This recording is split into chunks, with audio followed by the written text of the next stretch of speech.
Dieu existe-t-il? Est-il possible de le savoir avec certitude? Pour découvrir l'existence de Dieu, il faut un raisonnement logique qui aboutisse à une conclusion irréfutable.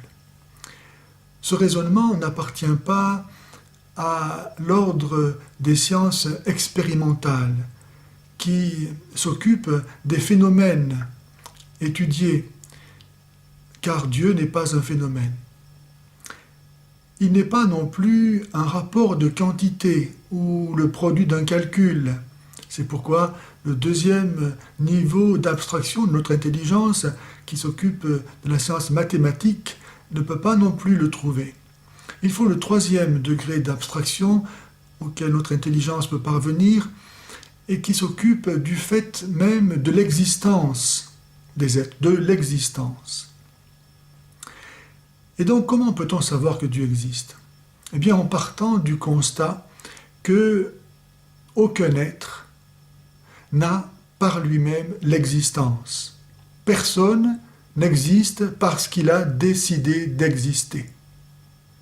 L'univers lui-même, à cause de l'évolution de la matière, nous rend possible de remonter dans le temps et d'arriver au moment appelé le Big Bang, où il a commencé à exister. Avant, il n'existait pas.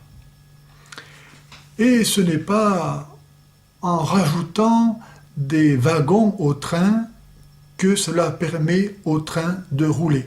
Ce n'est pas donc en disant « si moi, effectivement, je n'ai pas toujours existé, j'existe parce que mes parents ont existé.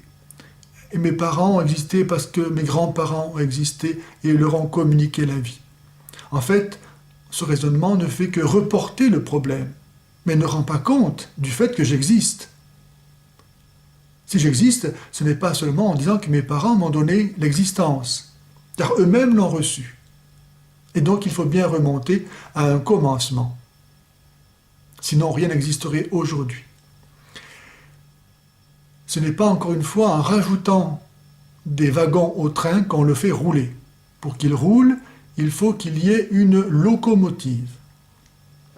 Si donc, nous pouvons affirmer, en toute certitude, que rien n'existe par soi-même, pas même l'univers. Rien n'a décidé d'exister. Tout a reçu donc l'existence d'un autre. Si rien n'existe par soi-même, donc tout existe par un autre. Et cet autre existe par lui-même. Sinon, il ferait lui aussi partie de l'ensemble des êtres qui existent par un autre.